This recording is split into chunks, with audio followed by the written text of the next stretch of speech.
Tonight, Jackson Snyder presents some information on a segment of society that you very seldom hear about, and that is tough love camps for teens. Our speaker tonight, Nicole, was greatly abused in a camp in Utah, as you can probably tell by just listening to her talk. And now she's an activist against these camps, trying to bring the attention of the public to what is happening to these teens. Caution is prescribed for this next hour, but we suggest that you look this subject up on your internet, learn more, and get involved. Also, read the show notes, which will give you a little more background into this subject.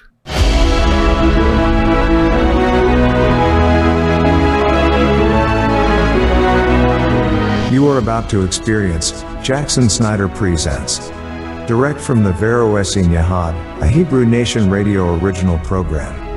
JSP is a variety show seeking out Jewish and Christian origins, religion, theology, and history, and doing so in a fashion that is both educational and entertaining. Welcome to Jackson Snyder Presents.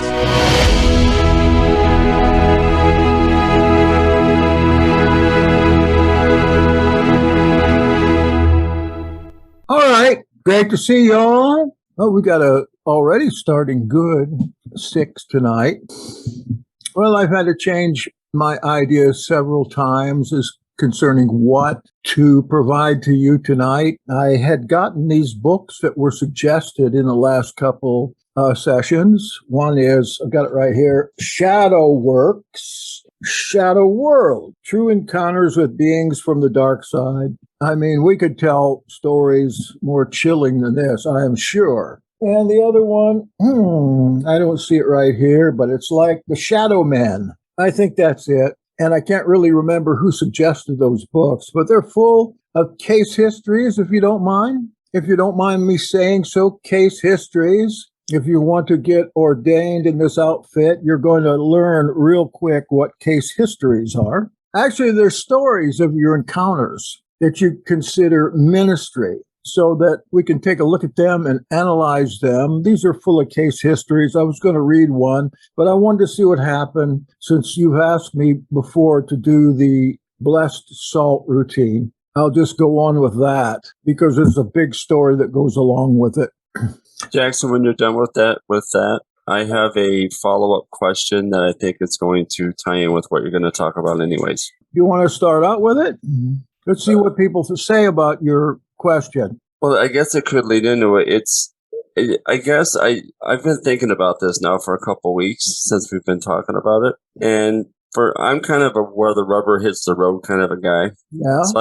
So I've been thinking about this, and I'm thinking, should we actually get to I'll turn my video on, a point where we determine, are these things demonic?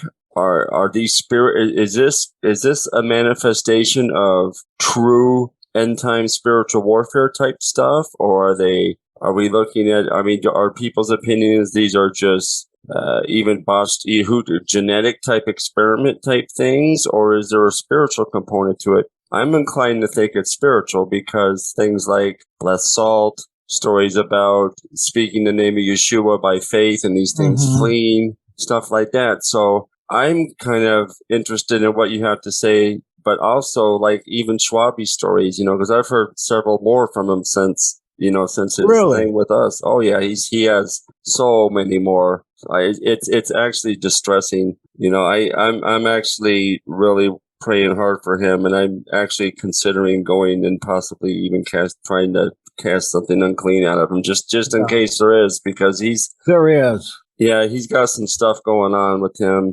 There definitely is. Yeah. But we don't need to look at that to look down on him because of that. Oh, no, absolutely not. But you need to be very well prepared to delve into it, to probe into it. And if you're interested in a method of doing that, we have on the Yahad Docs page a very good method that takes it very slow and easy into that realm of the person's psyche, and primarily helps you to judge if or if not the person has been involved in the occult or is in the occult or has fallen victim to it in one place or the other, even in toddlerhood. That's right. Yeah, I know. You've got quite a story. I'm going to feature you one of these days when you're ready. You said today. Oh, you want to tell your story now? I can start. About the Scientology? It's Synonym, which is directly Okay. affiliated with Scientology. Sit down here. This is Nicole. Hi. I'm Sit Nicole. right there. Hello, Nicole. Don't go on any more than 3 hours. I'll go, guys. How are you? Wonderful. How you doing? What's your picture? I'm up there? okay. No, I don't want my picture up there right now. I don't look good right now. By So the way, this is a working case. Consider this a case. You might want to use this if you're wanting to be ordained and use it as a case and then bring your own conclusion. okay, I have no idea what I'm doing here. Okay. I'm just talking. Okay, so we're talking about cults, correct? Hello? They don't talk back. Hello? Oh yes, I'm here. We're here. I'm sorry. Yeah, we're talking about like cults, demonic things like that tonight. Okay, well, have you heard of the Synonym cult? Not by that particular name. I'm not familiar with that. It's directly affiliated with Scientology, and this is something that I've been doing research on this for about 10 years, and I wasn't a part of it necessarily. Like I wasn't in the cult, but it was so vast that the quote unquote troubled teens boarding school, which was not accredited or anything, that they created. And they created this whole industry, the troubled teen industry. And so I was in one of the first schools and with Synonym members, and I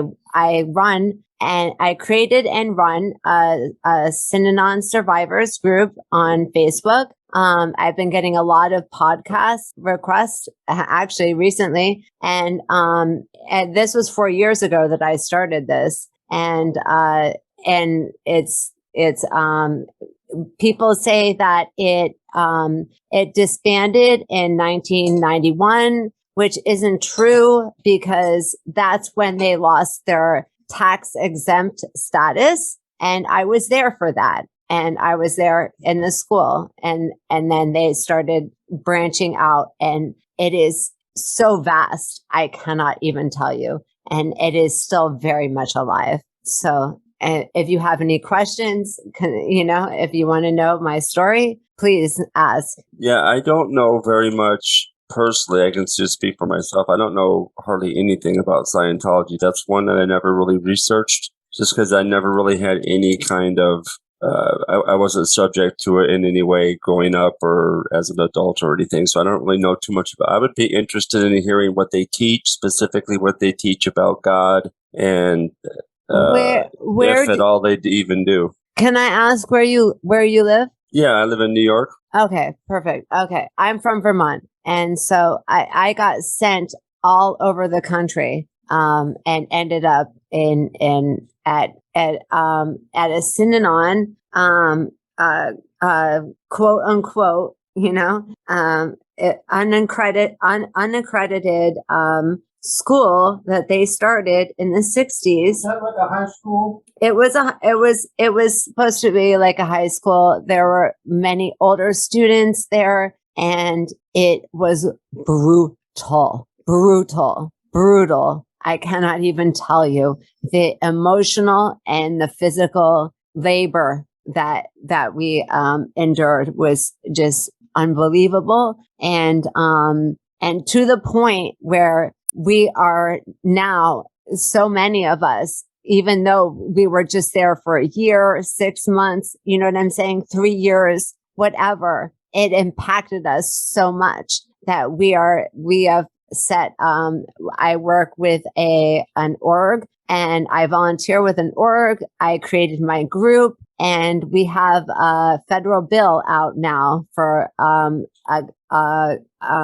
Accountability for Congregate Care Act. So that's what I'm working on. Tell them what happened to you. Do you want to know what happened to me there? Yes. Yep. Absolutely. Okay. So I was sent away in Vermont. I was from Vermont, and I was running away. And I was being abused. I was being sexually abused by my mom's boyfriend, and so I started like acting out. I started running away, and I started smoking pot at 12, 13, which is I'm going to say is kind of normal. You know what I'm saying? Experimenting with alcohol, just anything, and nobody ever checked, like, why is this kid not want to be at home? You know what I'm saying? Like, what's going on at home? Nobody. And I didn't tell.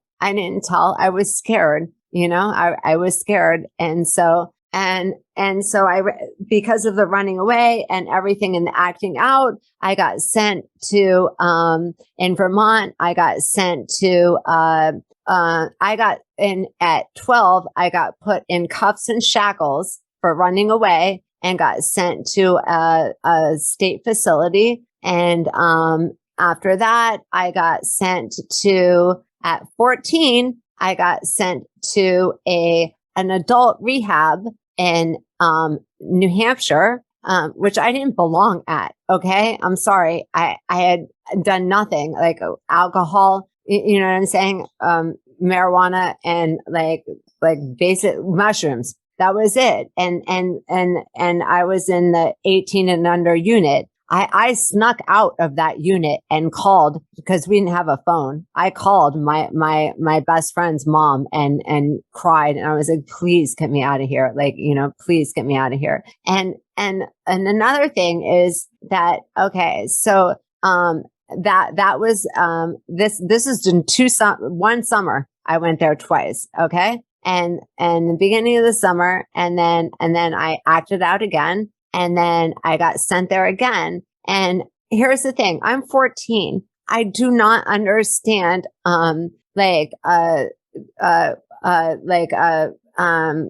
when a woman has like an inner child, you know what I'm saying? I didn't have an inner child. I was a child, And so they put us in groups where with adult women who were talking about their inner child. I didn't understand it. I really didn't. And I called it dyke night. And listen, I'm bisexual. Okay. And that was never meant as an offense. It was just that I didn't understand it, and then I had a woman counselor. Okay. And I had an issue with this because she was not an addict. She was just trained. And that I was like, well, then you don't understand me, And she said, well, you have issues with women. So we're going to send you to a halfway house in Louisiana. Okay. With all women. And so I got sent there, and in Louisiana, in between, Gonzales and New Orleans.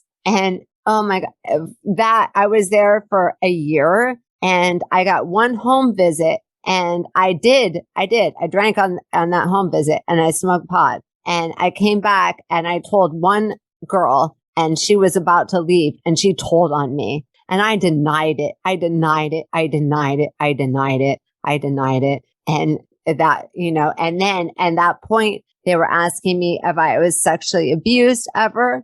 And I finally told about, my mom's boyfriend. And I said, please don't tell anybody. Please don't tell my mom. Please don't tell the police. And, they were like, we have to, it's the law. And so for that, I got punished even more and got sent to CEDU, CEDU, CEDU, CEDU. They told us it standard for see yourself and see yourself and do something with it. And we now know it's named after Charles E. Diedrich University, who is the creator of Synonym. cult. He's a cultist, right? Yes. Are you there? You're saying that it was his name, but it also had a second nominative that Sidhu meant something else. That was They more lied generic. to us. They lied. It Right. was unaccredited. Nobody was accredited there. Oh my! I just like. Oh my God! Like I can't even tell you. We had brainwashing sessions. We had brainwashing sessions from 24 to 48 hours. No food, no sleep, nothing. Just screaming at you, repetitive music, very, very military-like. And then we had work assignments as well. If you didn't behave, you had work assignments. You would have to dig a ditch, and then they would fill it up with rocks, and you'd have to dig it out again. You would have to take a wheelbarrow up a 90-degree incline, and with all the rocks falling out, and then do it, just for nothing, for absolute nothing, and punishment. But some of those kids chose that because they didn't want to be in the emotional, the group, but you still had to go to group therapy. But I learned how to disassociate there, definitely. And they hated me. And because I watched them brutally break down kids. And like, I was not that one of those kids. And they knew that. So they got me with like my daddy issues. And they knew coming up the hill, like this girl, she's hard. You know what I'm saying? She's been through some stuff. She's hard. So we're not going to send her, we're going to send her with this guy. And yeah, it was sexual abuse. It was a lot. And there was a serial killer on campus working there. James Crummell, who is now dead on death row. And many students disappeared during that time. We cannot prove it, but I mean, the amount of students that disappeared is just unreal. We were on top of San Bernardino Mountain. So that's 5,000 square feet, 5,000, square feet incline. And there was one road down or the backside of the mountain where the manzanita bushes where you would die. Most of the people died or they got airlifted out. And then at the end, we found out that there were students that were thrown down there with their necks snapped. Like just horrific. I mean, I have pictures, the dorm that and this campus was Walter Houston's summer house. John Houston, his son. Okay. The Houston family. All right. Angelica, all of them. Okay. And also what came out of that is Herbalife. Herbalife is John Hughes, who was a student there, and I believe is a son of Walter Houston, or a grandson of Walter Houston, because he has some unidentified ones, and he started Herbalife, and he was forced to, and like it's just. Are you there? We're all cultists. Oh, yeah, we're all here. Hey, I have a couple questions. Of course. You said this was in Vermont, right? I know. I'm from Vermont. You're from Vermont. I'm from Vermont. I got sent to. I got sent to. Before that, I got sent to New York. I got sent to New Hampshire, and then I got sent to Louisiana. Then I got sent to Sidhu in San Bernardino in California. So I and that was at 15. So I from 12 to 18, I was sent away and cuffs and shackles and everything. God, how were your parents able to do that? Because they sent our rights away to the state of California to do whatever we wanted with them. That bad, a kid? No, none of us were. None of us. Like barely any of us belonged there at all. People were making up, like, and we had sessions, like 4-hour sessions, 3 days a week, where we screamed, and like copped out our, like, our bad things we did. We didn't even do bad enough things. We had to make up things. Okay. To get credit for it. And we got history credits for chopping wood. The education you came in there with, you left with. It was horrific.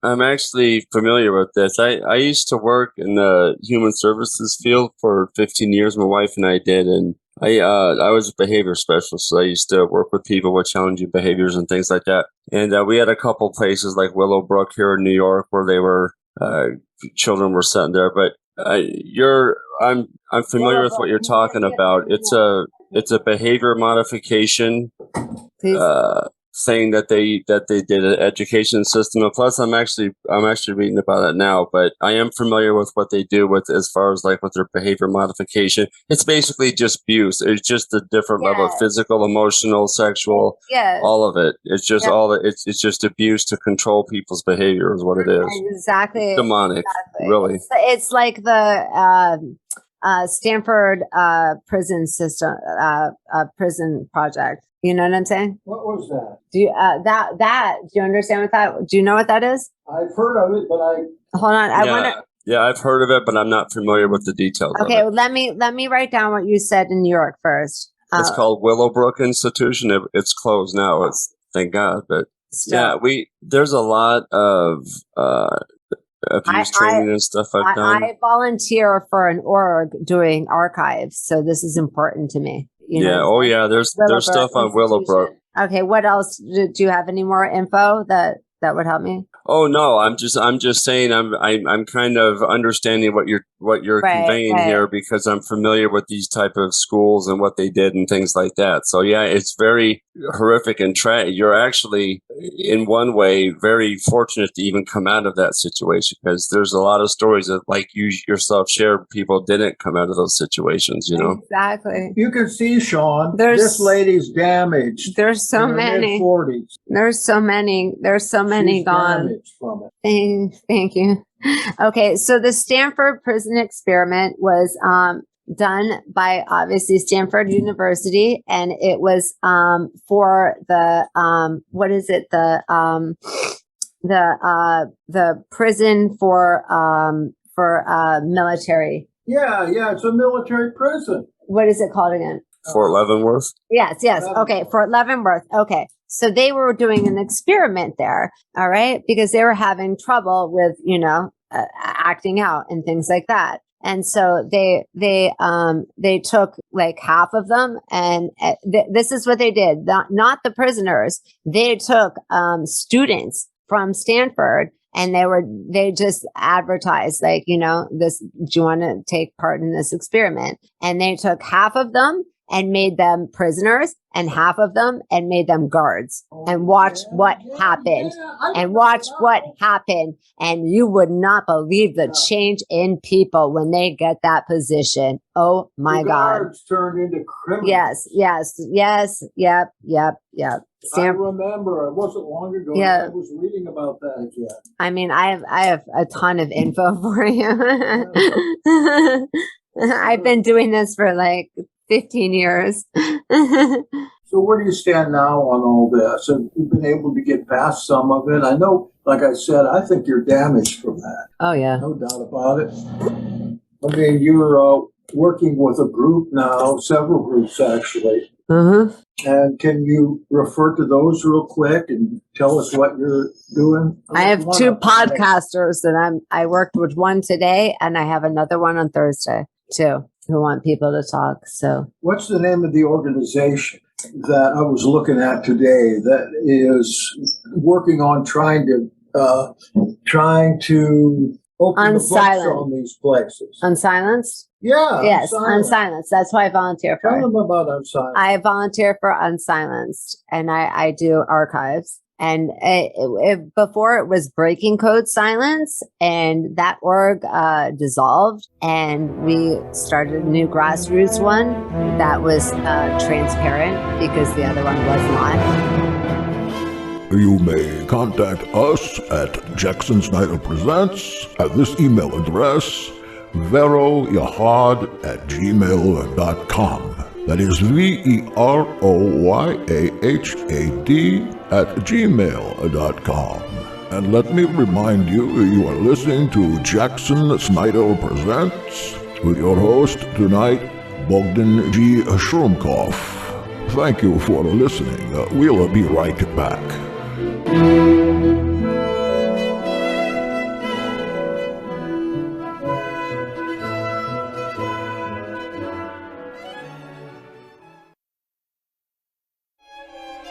Jackson Snyder Present is back.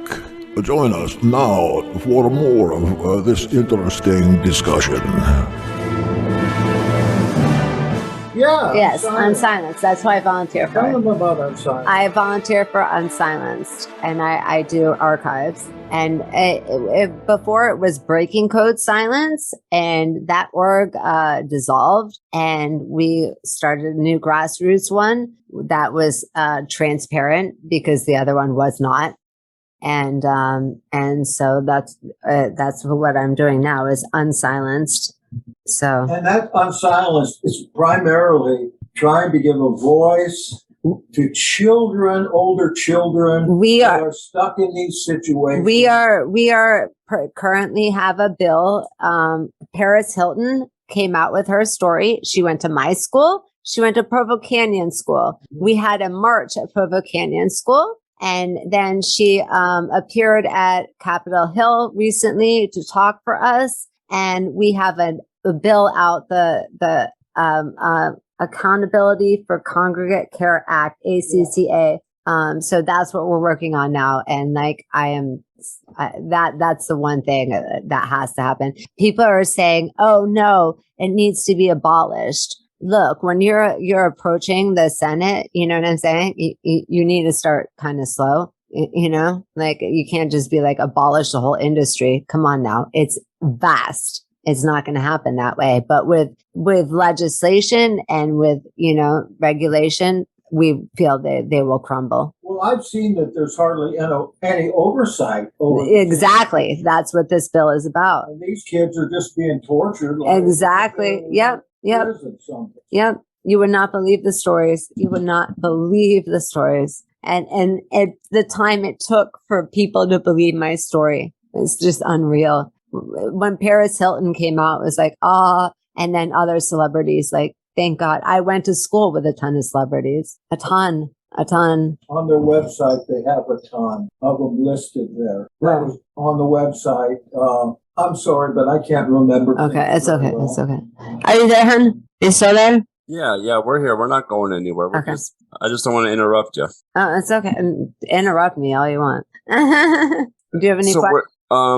Well, yeah, but where do you stand? Well, like kind of like Jackson was saying, coming out of the end of that, and now you're having to deal with all of your emotions and traumas and stuff. I can understand that as well. I'm a combat vet. I've been to war a couple times, so I have some traumas that I deal with as well. Different than yours, obviously, but I can understand the process. You have to go through those, and so my question to you would be: have you actually gone through like seeing someone and have like trauma counseling and things like that, or no? Oh my God, that is what I deal with daily. Are you kidding me? Is PTSD, CPTSD, borderline personality disorder, everything. Do you have anybody to help you with those things? I went to therapy and I went to therapy for years for that, and finally got diagnosed with CPTSD, figured out what was going on, and that, you know, that my mom has Munchausen by proxy, and we deal with this daily in our groups, daily nightmares, the night terrors, the PTSD, the CPTSD, all of it, the trauma. Yeah. I was asking you specifically on that, but yeah, you said you've been through treatment and all that. Yeah, I've been through treatment and I'm looking for more, actually. I am looking for more. I need more. That is what is holding me back, in all honesty. And it's hard to, and the only thing is therapy, and, you know, and I need therapy, and I'm looking into like, natural therapy, like ketamine and controlled, obviously, and MDMA and things like that and mushrooms. Bipolar or any of those kind of antisocial diseases. I don't have those. It's all CPTSD misdiagnosed. CPTSD. Complex. Okay. Complex border, but yeah, complex. It means complex. It means I have several forms of it, and I've been misdiagnosed for years. Sure. Yeah. The borderline comes, if I have any of it, comes from childhood trauma, not from anything else, because there's two forms of it. That's what I've seen, the borderline. In the little bit that we've been together here a couple of times, that you've really gone borderline, and I thought, well, that's what it is. But I hadn't heard you said that before. And that's hard to treat. It is. Because it does. It goes right back to your childhood. Yeah, exactly. That's where it came from, and it's CPTSD too. Did you ever find that? Find what? That charging unit? No. Okay. Give it a few days and see. So that's where I'm at with that, and I mostly help other people more than I help myself. I understand. Yeah, one of my biggest. I went into a live-in clinic for 9 weeks, and when I came out of there, one of the biggest helps I had, besides my walk with my father, is the fact that I was able to help other people. Just go and minister their needs, help them with food, or just be that guy when they wanted to use, because I'm also I call myself a recovered alcoholic. I know that most people say, you're always in recovery. Oh. I don't believe that. I believe that my father and the Messiah Yeshua delivered me from it. And that's just it. That's something he's done for me. So, but anyway, so I can understand that struggles with that and night terrors, all that. Definitely. Yep. Self-medicating, all of that. But you know what though? What you said is good, because the best way to get therapy for yourself is to help other people. And I've experienced, and you said it out of your own mouth, and it's absolutely true. It's those times when you don't help other people, and when you don't take a mind to try to put effort in to help somebody else, when you get idle and sit at home. And you and I both know that is the worst possible thing that anybody like who has problems like people have like that can do, is so it's good to be out and helping people and being active. That's very positive, and that's really, I'm really happy for you for that, because that's a good positive step. Thank you. I'm an empath, so I kind of can't help it too. But I enjoy it. I actually do. I really do. I like helping other people. If she did, it makes me feel good. If she wasn't, then what would I be doing? I'd be homeless on the street, or I'd be up there with you, Sean. One of the two. Yeah, amen. We had an incident 10 years ago where we met in a particular place and we prayed together about a disease, and that disease was healed. And we became fast friends then, and then we've lost touch with each other for these 10 years. And when I put my plight on Facebook, that I had no place to go to, that I was getting evicted for only the reason that the owner wanted to sell the house and make some money, I had no place to go. There was no place, any place, unless I was to move up with Sean. And that's what I was kind of fixing to do until this woman remembered our time together. I happened to be browsing the thing, and I was like, oh, Jackson, hello. And I happen to have an extra spare room with a full bathroom. And if anybody I want living here, it's Jackson, for sure. There's nobody else I would want living here but Jackson. Besides that, I was like, I want to see you. So it worked out great. Absolutely great. I believe that our Father does everything for a reason. And if Jackson, if it was put on your heart to do that situation, then there's a reason for that. So I am thankful for that, because you can have worse people with you, that's for sure. I have. And I don't abandon my friends either. I don't abandon people. I've been abandoned way too much. Hey, that's commendable. Thank you for sharing your story. I'm sure I speak for everybody. It was, it's good to hear stories like that. Thank you so much. Thank you, everybody. Yes, thank you. Thank you. I appreciate it. I have a lot more to tell. I won't tell you that much. We'll do it again real soon. Okay. We'll do a follow-up. All right. On this. You Give us a chance to look up some of these organizations a little more, especially that place that you talked about. Yeah, the Willowbrook. I want to get that on my archives. Definitely. And it might already be there. I worked with a guy, he was 74 when I worked with him. He had some deformities to his feet, and he was nonverbal. He had no teeth at all. He had a lot of struggles. I mean, he was very aggressive, and I used to have to work with him a lot. But he and I became very close over the years. Well, he came from Willowbrook, and people that lived in Willowbrook have a complete different set of oversight over them when they're in different agencies. So they're watched very closely now to make sure they're not abused. But the sad story about this gentleman, he since passed, is that he was actually an infant and he was quote unquote normal. He didn't have any kind of developmental disabilities or anything, but his parents couldn't provide for him. And so they just abandoned him on the doorstep of the institution. So the institution took him in, and he basically, because of the nature of the folks that were in there, he learned to become developmentally disabled, basically.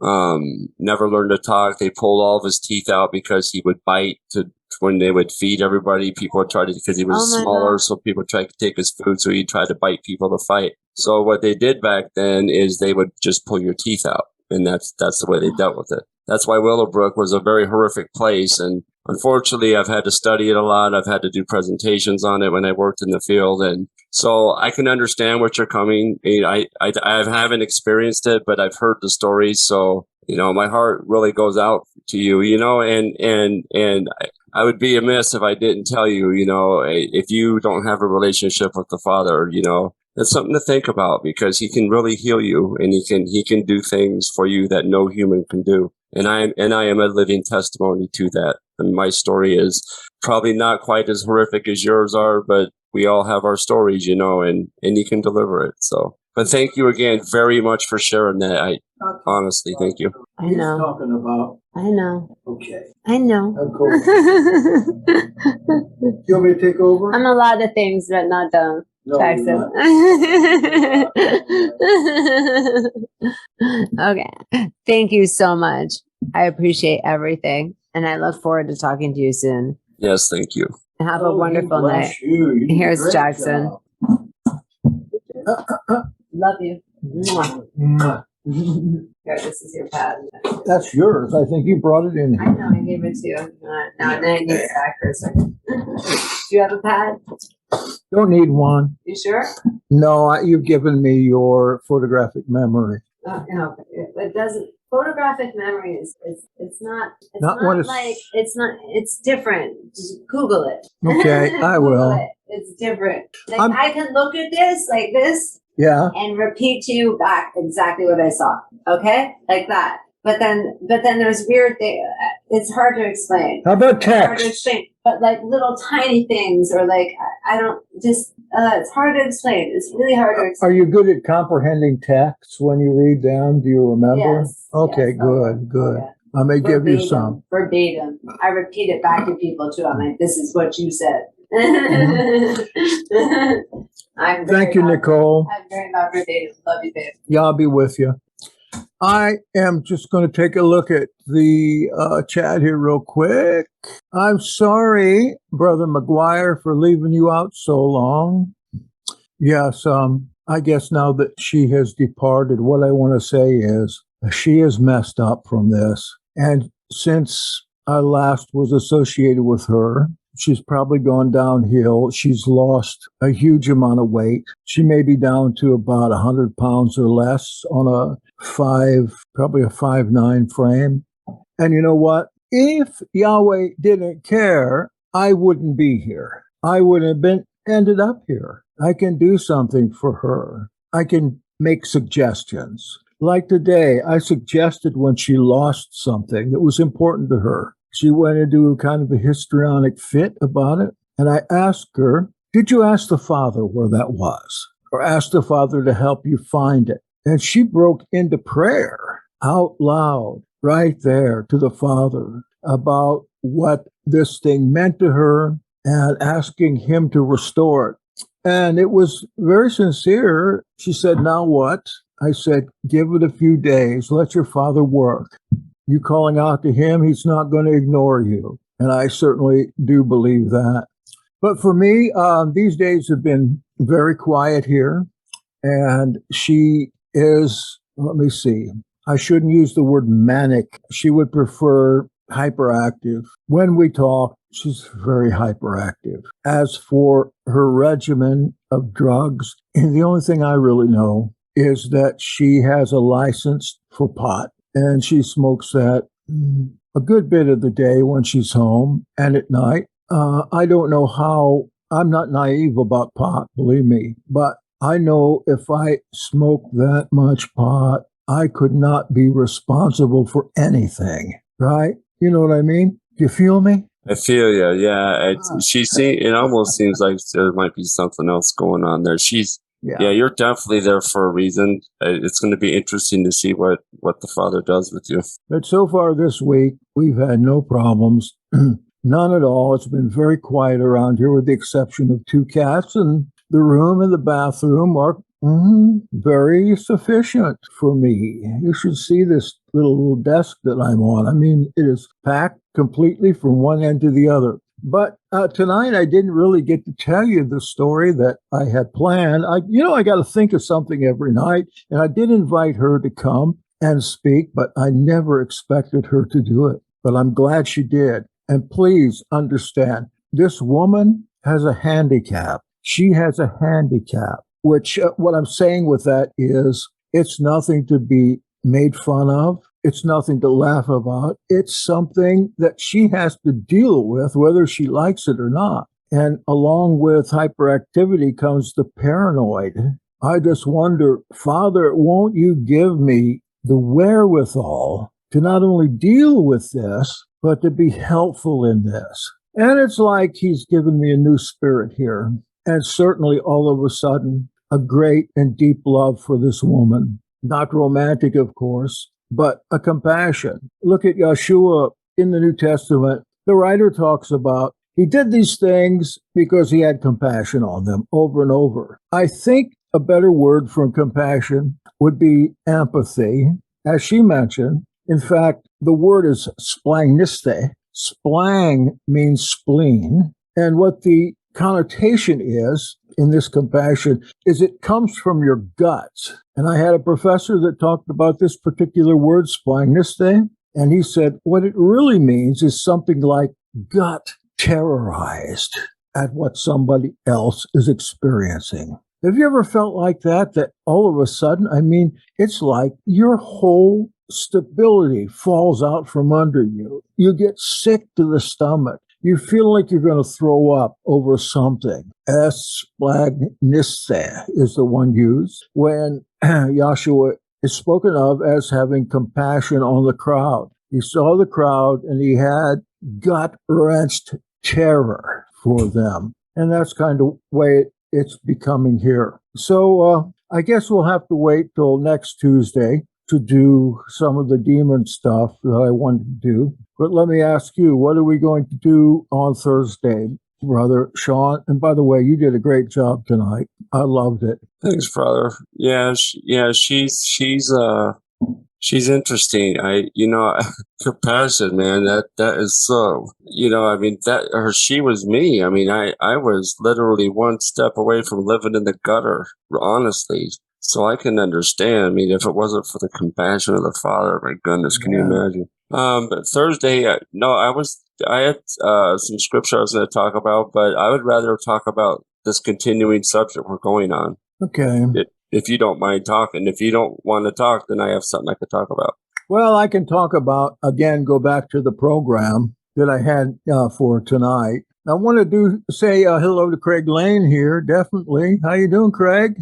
Good to see you, brother. Shalom. Shalom to you. And Greg Drugsma, you're on my mirror tonight. Really great to have you here. Oh, we had 9. That's good. We're building up. Thank you. Yes, I appreciate it. Oh, yeah. Thank you. Thank you for coming. Derek's here. He made it tonight. Anne's here. The Shofar Queen. Cromer's here. Melissa. Steve, of course. Very good. Very good. If you want to get notices about what we're doing here in this particular segment twice a week, just put your email very quickly into the chat so I have it, and I'll put you on the notification list so you'll know. I want to thank you all for coming out. Yeah? I wanted to tell you about that new Bible I ordered real quick. I posted. I was really excited because it has the quote unquote church fathers for the commentaries.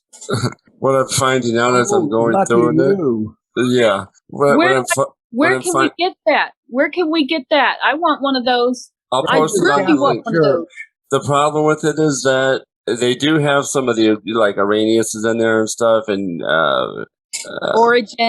Origin is in there, yeah. But the problem is that Origen, not Origin. Oregon. The problem is that the verses or the things that they take out of their writings for commentary is very churchy. It's all their Roman churchy type stuff. They don't have any of the good stuff. They're like, so I was like, oh man. You know that they didn't call it a church in those days. It was an ecclesia. I was so disappointed. Yeah, okay. All you have to do is retranslate that stuff in your mind as you read on, and some of those guys really have it together.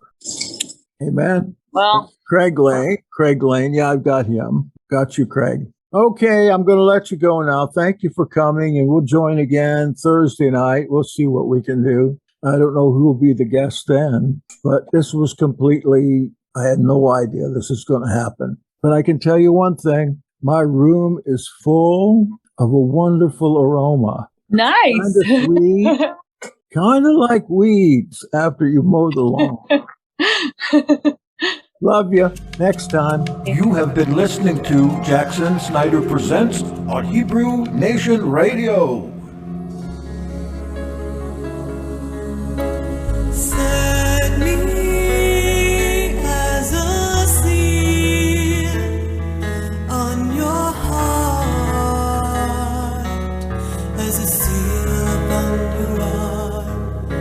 For love is as strong as death, and jealousy unyielding as the grave. For love's a flame of fire.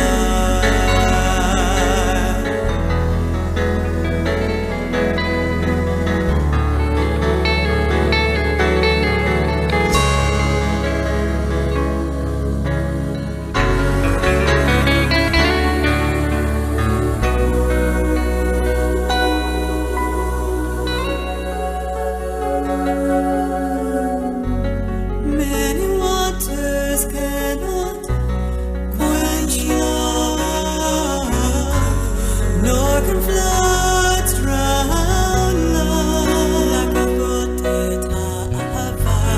Many waters cannot quench my love for you, nor can floods drown love, can't quench my love for you,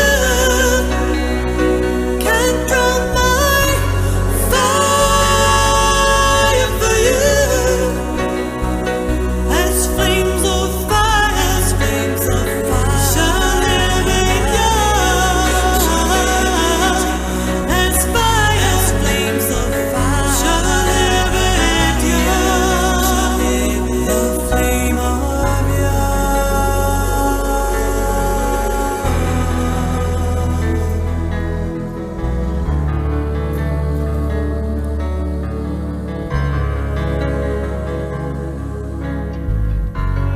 If a man would give for love all the wealth of his house, it would be as nothing to him. Mashiach gave up the heavenlies, went to the cross, and yielded up his life. His love shall live it young.